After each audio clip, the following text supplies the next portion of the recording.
On the marketplace, government under pressure to explore new options to improve Ghana's revenue position after abolishing value-added tax on domestic electricity consumption. Meanwhile, Vice President Dr. Mahmoud Bawumia promises an overhaul of Ghana's tax system if elected, as he indicates plans to abolish controversial electronic transfer levy. Encourage the population to use electronic channels of payment. To accomplish this, under my administration, there will be no taxes on digital payments. The e-levy will therefore be abolished. We are live with a tax expert plus reactions from the business community. Also in this bulletin, Ghana's total earnings from crude exports and production for last year drops by more than $400 million.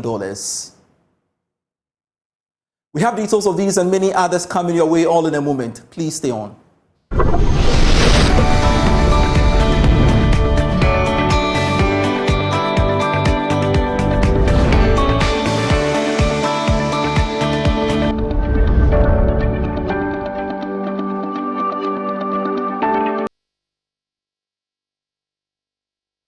Thanks so much for your company. I am Pious, Kojo, Backah. We can now look at our stories, and government will now have to explore new avenues to improve the country's revenue position. Well, this was after the Finance Ministry directed the various power distribution companies to suspend the implementation of the value-added tax on domestic electricity consumption. This is part of several tax measures that the government has proposed to the International Monetary Fund to help improve the country's revenue situation under its program. The VAT on electricity consumption was supposed to have brought in about 500 million cedis. Meanwhile, Vice President Dr. Mahmoud Bawumia is promising to overhaul the country's tax system to address concerns of putting pressure on the limited taxpayer. Now, the Vice President has also indicated of his plans to abolish some taxes introduced by the current administration, including the controversial e-levy. Dr. Mahmoud Bawumia disclosed this when he outlined his vision if elected as president in the December general elections. We have put in place the necessary infrastructure for Ghana to go cashless. Recently, the Bank of Ghana has completed a pilot of a digital version of the Ghana cedi in Seshwiwioso. This is known as the Central Bank Digital Currency, or the e-cedi. The e-cedi is designed to work online and offline and will be launched by the Bank of Ghana in due course.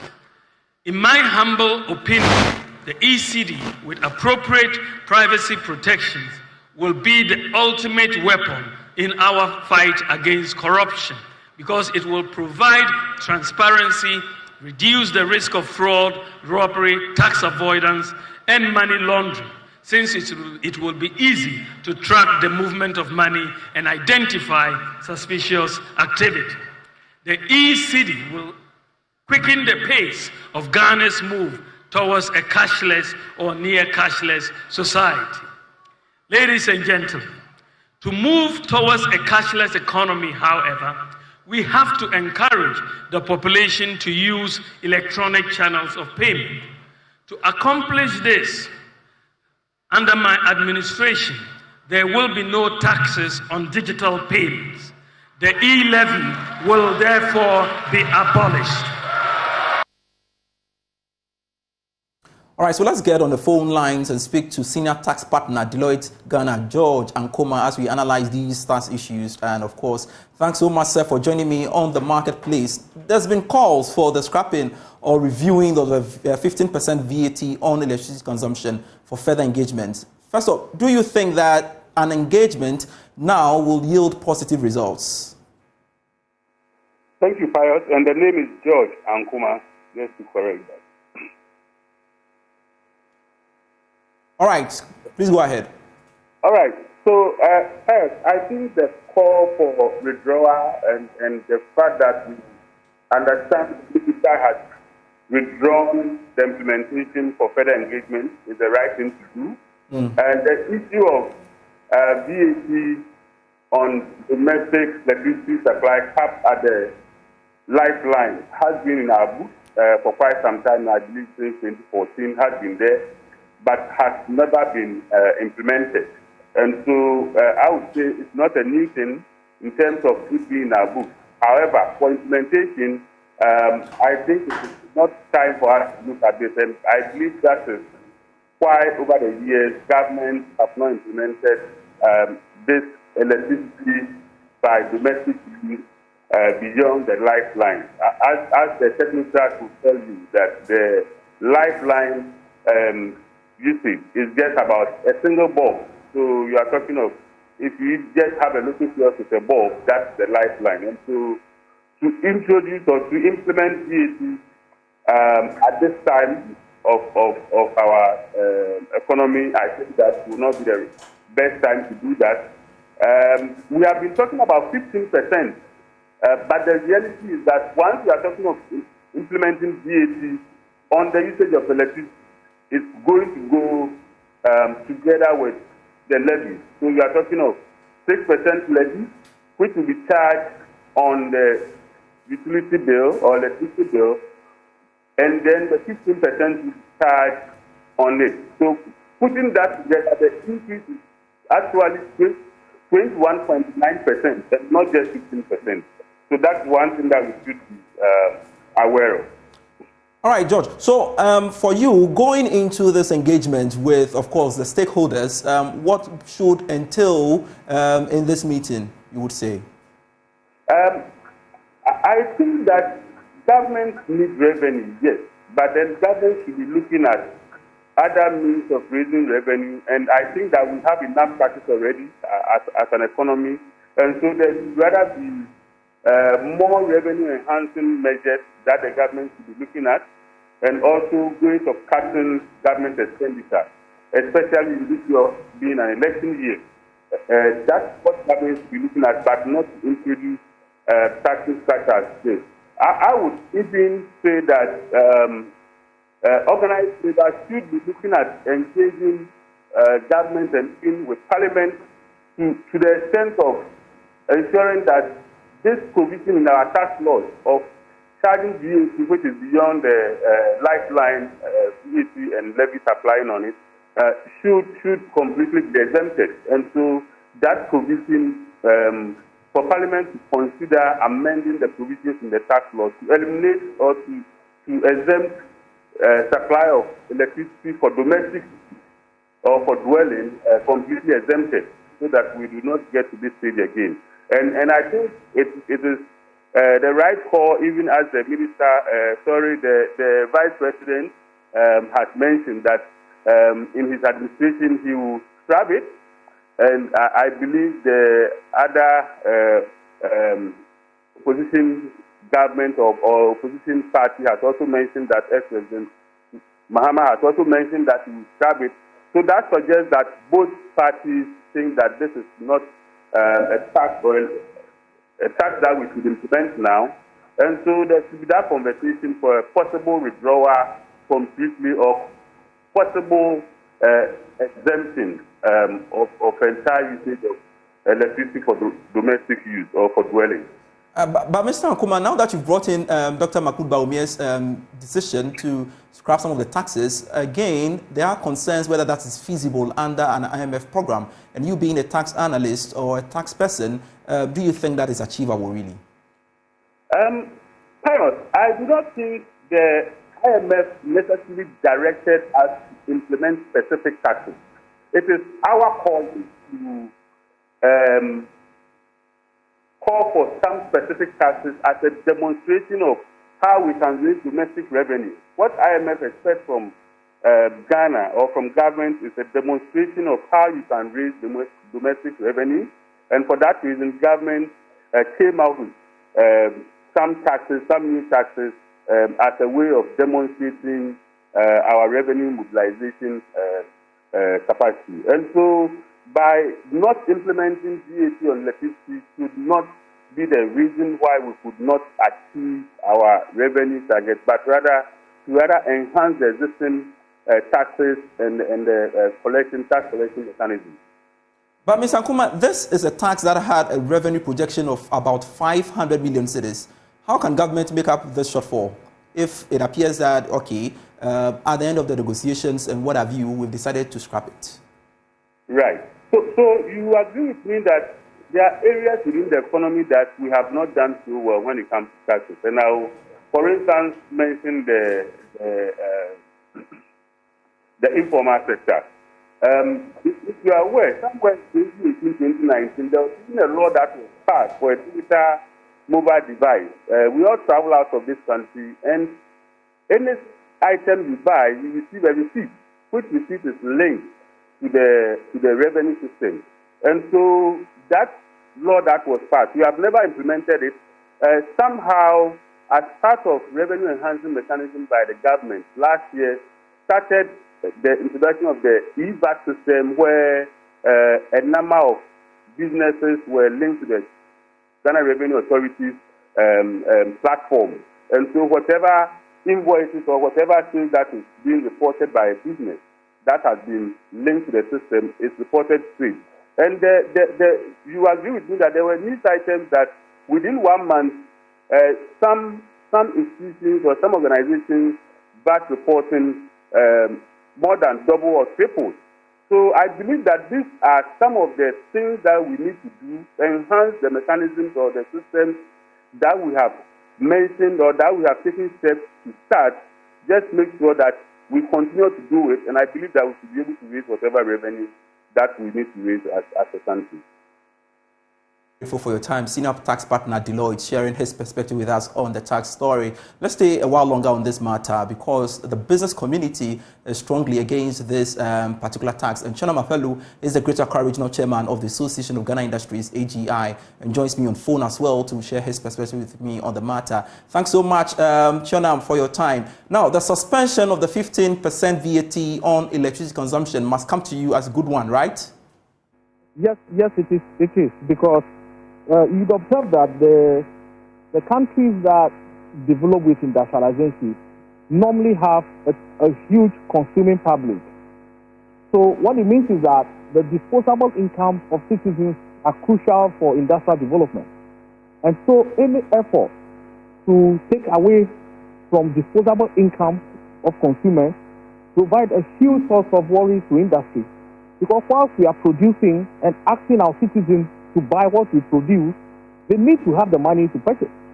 And so if you are leaving them with VAT on electricity, it would naturally deprive them of their disposable income that they would have otherwise be using to buy the goods that we produce. So for us, the suspension is in order. Our view is that the government must really take steps to engage in intensive stakeholder engagement to be sure that some of these things will be welcome before they begin to take action on them. Because if you study the housing structure of Ghana, most of the people that are deemed outside the lifeline are actually not identified by the way it is done. Because most people are in compound houses and they don't pay light bills one-on-one, they pay together. By the time every household is contributing, they would have crossed the lifeline threshold. So what it means is that even the people they are targeting are actually not going to be benefiting from this particular policy.